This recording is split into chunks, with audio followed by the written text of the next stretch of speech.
Hello friend, welcome to our channel knowledge of pharmacy. मैं उपेंद्र वर्मा हाजिर हूँ आपके सामने hospital education and community pharmacy का एक टॉपिक जो कि डी फॉर्म फर्स्ट ईयर का है। ठीक, तो फर्स्ट पार्ट हमने अपलोड कर दिया है।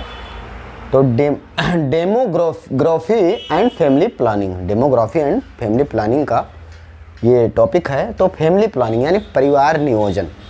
तो परिवार नियोजन की सबसे पहले डिफिनेशन देखते हैं। तो family planning defined as a way of thinking and living that adopt voluntary. परिवार नियोजन जो कि डिपेंड करता है या ऐसा रास्ता है जो कि डिपेंड करता है थिंकिंग पर, यानी हमारी सोच पर, एंड लिविंग हमारे रहन सहन पर, ठीक, या लिविंग रहन सहन पर, दैट अडॉप्ट वॉलंटरी यानी हमारी इच्छा पर upon the basic of knowledge, जो उनका बेसिक नॉलेज है, जो उनको बेसिकली नॉलेज है, जो सामान्य नॉलेज है, एटीट्यूड है उनका, and responsible discussion by individual and couples. और जो कपल्स हैं यानी जो जोड़े हैं उनके जो है डिस्कशन पर निर्भर करता है कि उनका कैसा रहन सहन है और उनके विचार और उनके एटीट्यूड और नॉलेज पे निर्भर करता है। Order to promote health in welfare of family, ये हमारे हेल्थ को प्रमोट करने के लिए वेलफेयर जो फैमिली है, to group and thus contribute effectively to the social development of a country. ये जो है प्रमोट करता है अच्छा health development of the country. This is WHO यानी world health organisation definition family planning. परिवार नियोजन की जो डिफिनेशन है ये क्या है?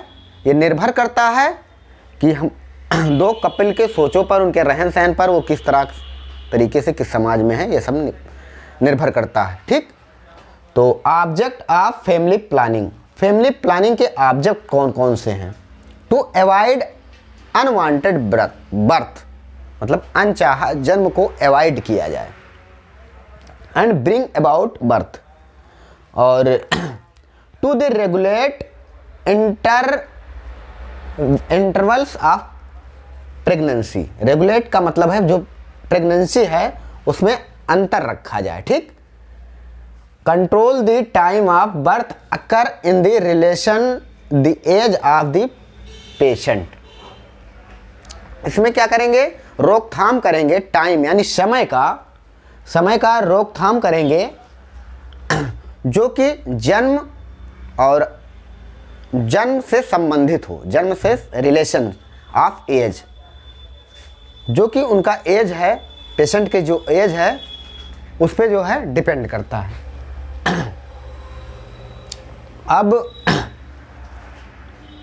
To the determine in number of children of the family, जो ये जो नंबर ऑफ चिल्ड्रन है, कितने फैमिली में कितने चिल्ड्रन हैं, ये उसको जो है उसका उद्देश्य था number of children in family, ये डिपेंड करता है। और इम्पॉर्टेंट ये तो उद्देश्य है इसके कि ये जो है मिनिमाइज किया जाए कि चिल्ड्रन नंबर कितना है। Important of the family planning of the health, family planning के लिए इम्पॉर्टेंट यानी क्या महत्वपूर्ण है फैमिली प्लानिंग हमारे हेल्थ के लिए, इसको हम देखते हैं। ठीक है, तो family planning avoid and also prevent, family जो प्लानिंग है also prevent variety of the effect in health of mother factors and child. तो ये जो है क्या क्या डिफेक्ट डालती है मदर को, भ्रूण को और बच्चे को। ठीक, तो मदर में हम देखेंगे सबसे पहले कौन कौन सा इफेक्ट डालती है। मटेरियल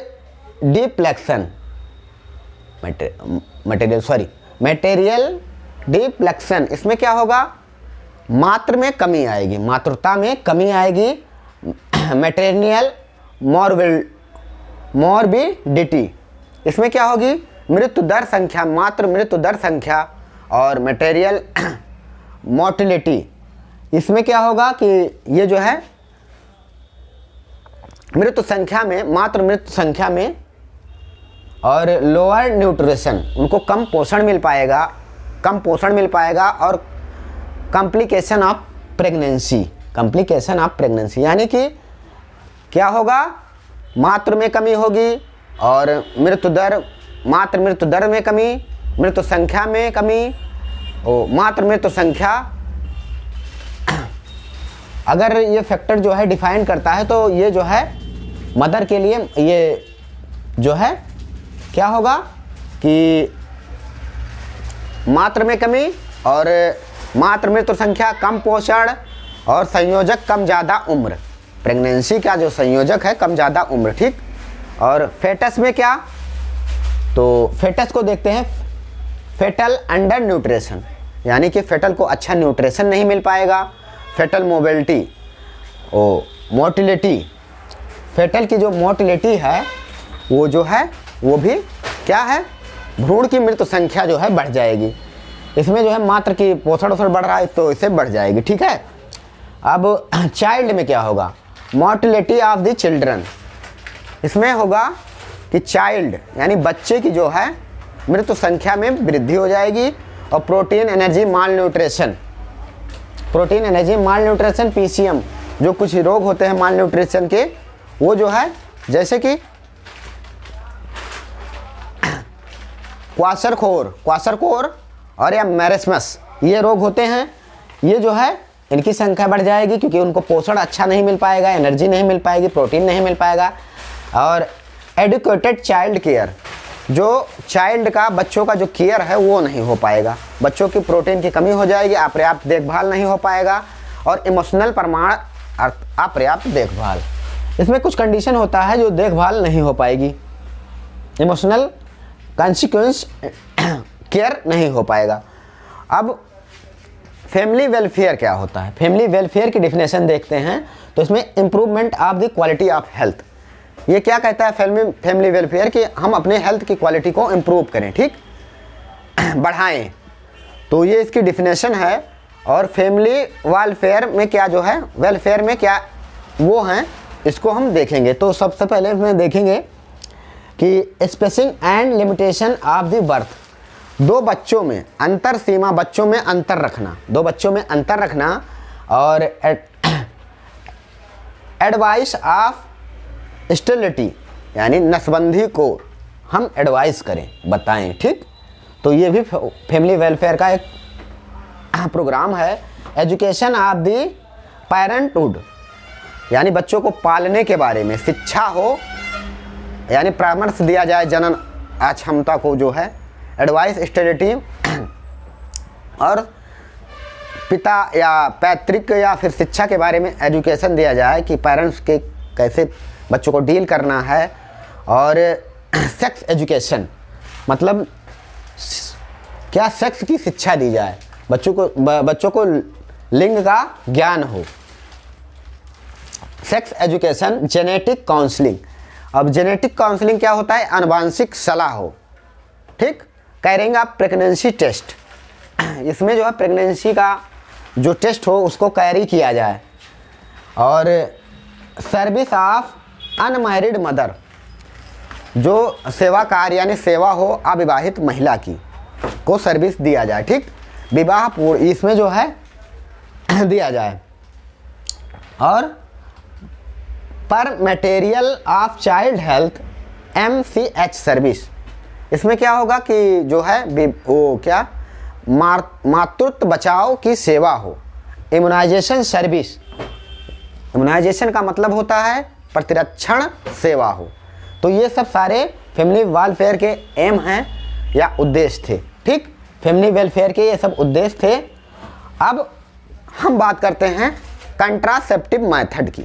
कंट्रासेप्टिव होता क्या है, तो कंट्रासेप्टिव को हम बोलेंगे गर्भ निरोधक पद्धति, कंट्रासेप्टिव मेथड को गर्भ निरोधक पद्धति बोलेंगे। तो इसकी डिफिनेशन देखते हैं।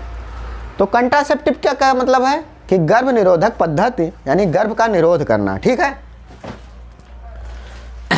तो contraceptive method preventive method which help of avoid pregnancy, यही सिंपल सी छोटी सी डिफिनेशन है कि हम प्रेगनेंसी को क्या करेंगे, अवॉइड करेंगे, वुमेन के प्रेगनेंसी को हम अवॉइड करेंगे। ठीक, तो इसके क्लासिफिकेशन अब देखेंगे कि कौन कौन से क्लासिफिकेशन है कंट्रासेप्टिव मेथड के। तो सबसे पहला टेम्पोररी मेथड। टेम्पोररी मेथड में हम देखेंगे तो इसमें क्या होगा, स्पेसिंग मेथड, यानी कि स्पेस देना। तो इसमें सबसे पहला बैरियर मेथड। बैरियर का मतलब रुकावट से होता है। तो वो मेथड जो कि सबसे ज़्यादा इम्पॉर्टेंट है और सबसे ज़्यादा एग्जाम पॉइंट के लिए भी इम्पॉर्टेंट है, और ये सबसे ज़्यादा यूज होने वाला मेथड है। तो बैरियर कौन से होंगे, फिजिकल होंगे, केमिकल होंगे, कंबाइंड मेथड होंगे। फिजिकल का मतलब भौतिक होंगे, रासायनिक होंगे, और भौतिक और रासायनिक दोनों प्रकार के होंगे। ठीक, तो ये तो बैरियर मेथड हुए। दूसरा है intra uterine device. Intra uterine device कुछ यूज होती है, जैसे अंतरा गर्भाशय लूप, ये सब इसके अंतर्गत आते हैं। या हार्मोनल मेथड, हार्मोनल जो पिल्स या ये सब का प्रयोग करते हैं, हार्मोनल मेथड पे भी डिपेंड करता है। पोस्ट कंट्रासेप्टिव मेथड, पहले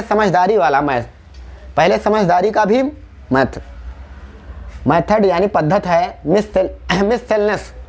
मिससेलनेस का भी यानी विविध है।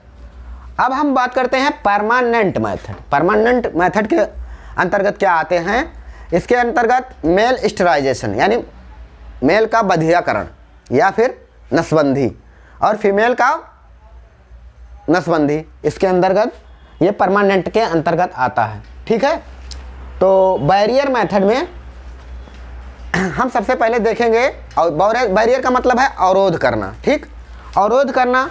तो बैरियर मेथड में हम देखेंगे, इसकी पहले डेफिनेशन देख लेते हैं। Barrier are method suitable for both of man and women are available.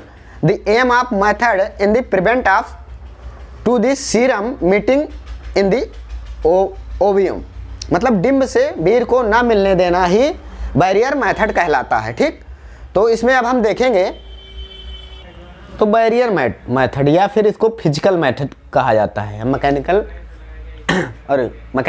Method भी कहा जाता है। इसके अंतर्गत कंडोम, मेल कंट्रासेप्टिव। कंडोम क्या होता है, मेल का कंट्रासेप्टिव है, मेड फॉर लास्टिक्स। तो लास्टिक जो है का ये बना हुआ होता है, और कॉमनली ट्रेड नेम इसका निरोध है। और ये जो है निरोध है पेनिस बिफोर इंटरकोर्स।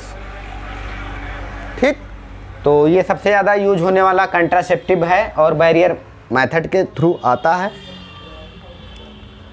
और ये जो है इसमें जो है ये जो है मैकेनिज्म ऑफ एक्शन, ये क्या करता है, ये पहली बात तो ये प्रिवेंट करता है deposition of serum in the vagina. Vagina में सीरम का ये डिपोजिशन करता है, क्योंकि ये जो है इस टाइप का स्ट्रक्चर होता है। तो ये जो है ये सीरम को वजाइना में जाने से प्रिवेंट करता है, यानी रोकता है। और इसको जो है एडवांटेज क्या है, इसके क्या हैं, ये मैकेनिज्म ऑफ एक्शन पहले देखते हैं। Preventing of deposition of serum into the vagina, prevent करेगा। और ये एडवांटेज में इसको देखेंगे तो ये जो है एडवांटेज में ये इनएक्सपेंसिव, यानी खर्चेलू, कम खर्चा यानी सस्ता होता है। And safe, easily to use of reliable मतलब भरोसेमंद होता है। ठीक, ये आसानी से कम खर्चे में मिलता है और ये भरोसेमंद होता है। और ये afford protection against STD and AIDS. ये एसटीडी यानी सेक्सुअल ट्रांसमिटेड जो डिजीज़ है, एसटीडी डिजीज़ से ये हमको ये प्रिवेंट करता है। और क्योंकि कैसे प्रिवेंट करता है ये है, तो यहाँ पे जो है सीरम जो है ये वजाइना में इंटर नहीं कर पाता है, और जब इंटर नहीं कर पाएगा तो एड्स का जो वायरस है वो भी इंटर नहीं कर पाएगा। ये इस मेथड से प्रोटेक्ट करता है, यानी एचआईवी और एसटीडी डिजीज़ को, यानी सेक्सुअल ट्रांसमिटेड डिजीज़ को ये प्रिवेंट करता है। और नो साइड इफ़ेक्ट, इसका साइड इफ़ेक्ट नहीं है, कोई साइड इफ़ेक्ट नहीं है। और डिसएडवांटेज में देखेंगे ड्यू टू इनकरेक्ट यूज, ये जो है due to incorrect use may be slip of the tears, यानी गलत इस्तेमाल से ये जो है ये खिसक सकता है और फट सकता है। स्लिप और it is a interfere with sex sensation of locality, ये जो है क्या करता है, ये जो लोकलिटी से जो है और ड्यूरिंग टू, और ये लोकलिटी से जो है बचाता है। जो सेंसेशन है यानी प्रत्यक्ष बोध जिसे बोलते हैं, ये भी इसका एक डिसएडवांटेज है। और ये डायफ्राम, अब देखेंगे डायफ्राम का स्ट्रक्चर आप ये देख रहे हैं, डायफ्राम ये इसको या फिर मेल कंडोम भी बोला जा सकता है डायफ्राम को। ये क्या करता है, इसका वजाइनल बैरियर ये भी है, use for women, vaginal barrier है जो कि हम वोमेन के लिए यूज, वोमेन वजाइनल बैरियर है। Slow cap made for synthesis rubber plastic and material, ये भी बना होता है सिंथेसिस रबर का और प्लास्टिक मटेरियल का। 5 to 10 सेंटीमीटर डायामीटर का ये होता है, ठीक। और इसके जो है एडवांटेज क्या है, total absence of risk and medicinal contraindication. और डिसएडवांटेज क्या है, डिसएडवांटेज में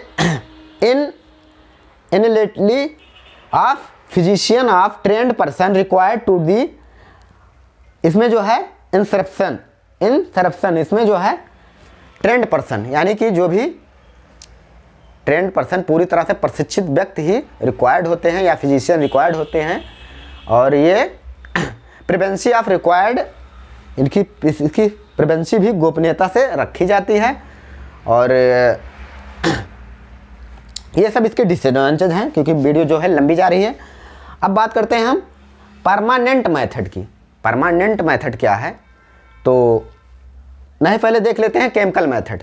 तो केमिकल मेथड क्या होते हैं, इसमें जो है नहीं बट सिलेबस में है। Chemical method make use for chemical spermicides, यानी स्पर्म को किल करने वाले के लिए जो मेथड हम करते हैं, प्रयोग में लाते हैं, उसी को हम केमिकल मेथड बोलते हैं, ठीक।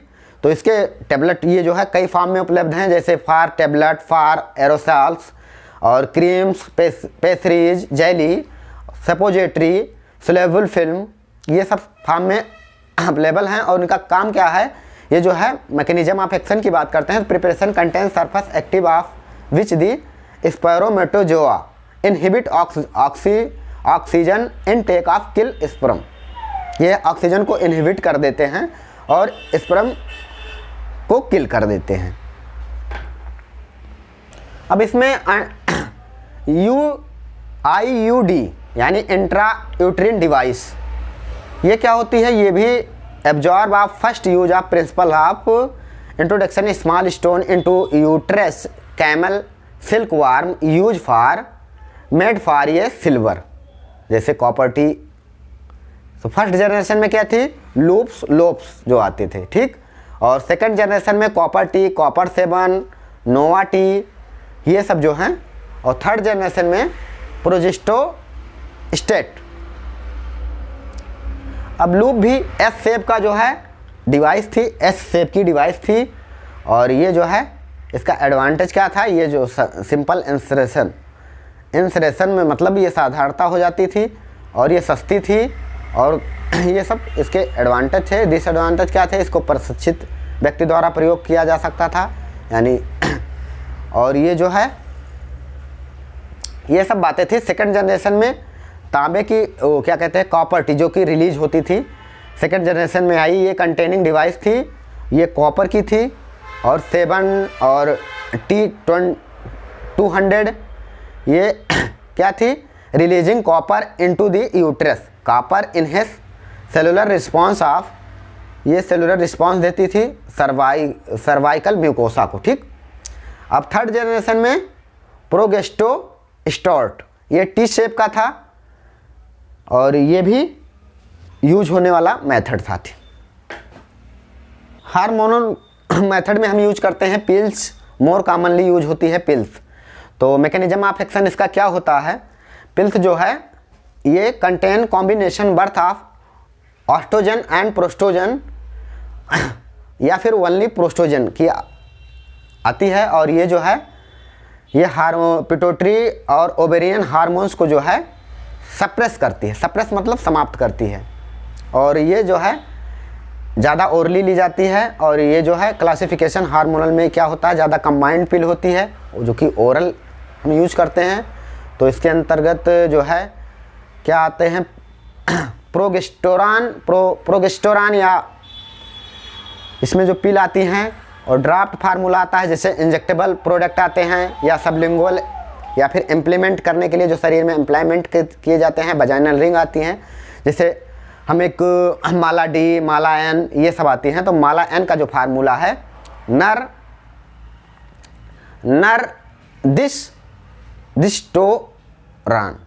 नरदिस्टोरान एसीटेट एंड एथाइनिल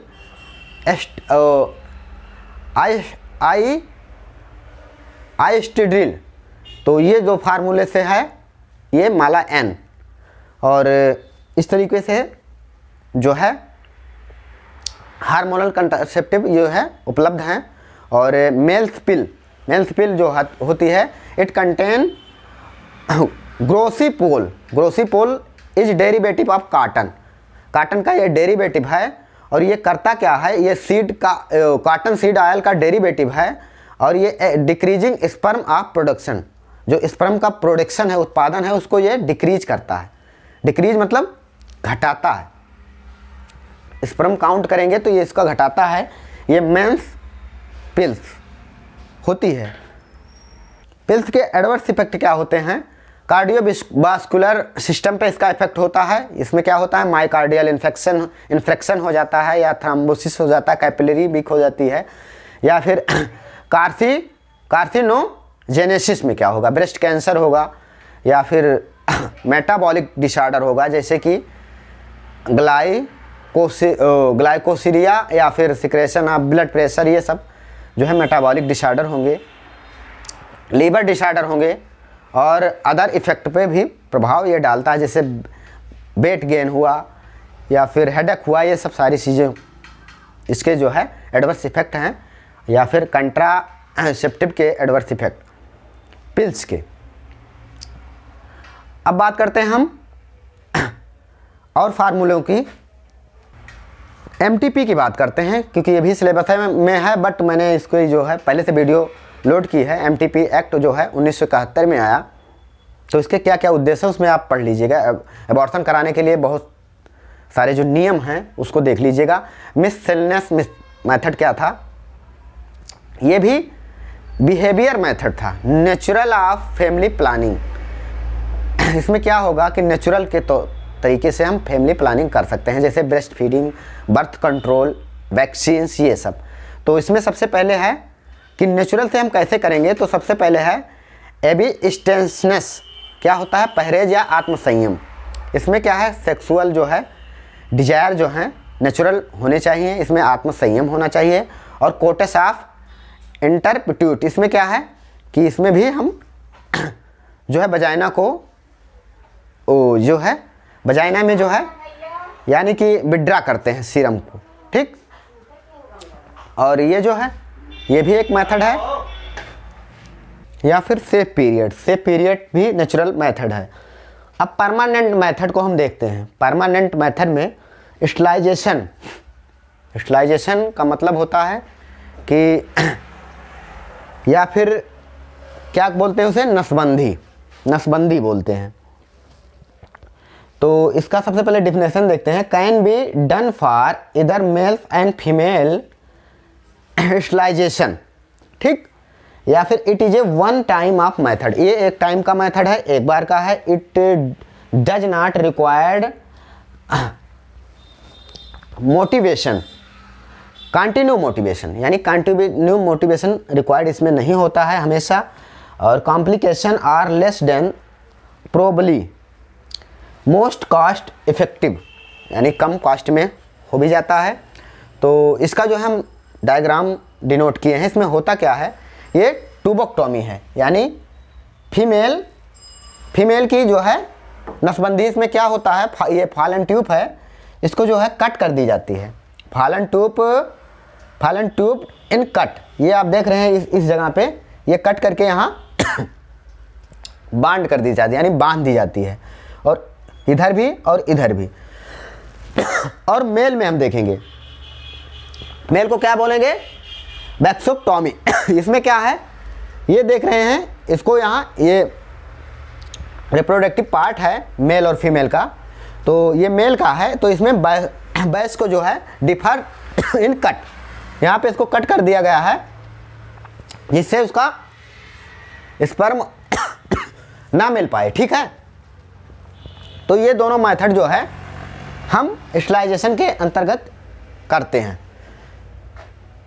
इसकी कुछ गाइडलाइन है स्टरलाइजेशन की, जैसे एज होनी चाहिए हस्बैंड की जो है एबव 45 ईयर लेस देन क्या कहते हैं 25 ईयर लेस देन 45 ईयर,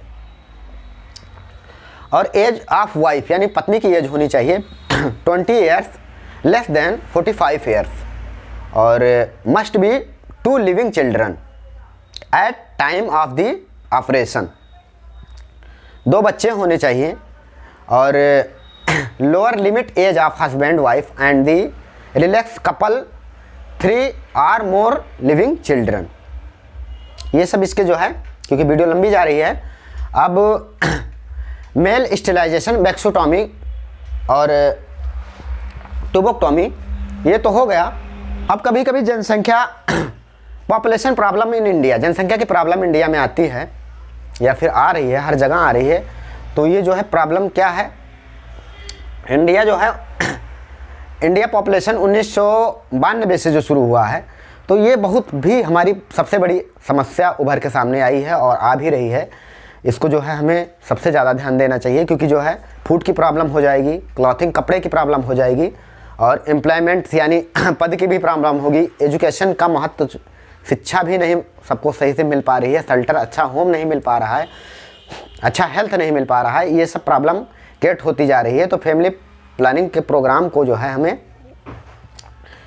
ये जो है बहुत महत्वपूर्ण है जनसंख्या प्रॉब्लम, इस पर हमें बहुत ज़्यादा ध्यान देने की बात है।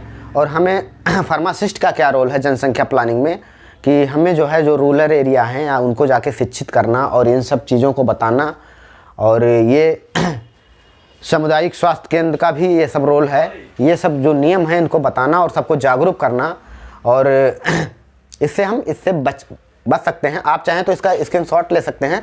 हम फिर मिलते हैं नेक्स्ट वीडियो में। Okay, thanks.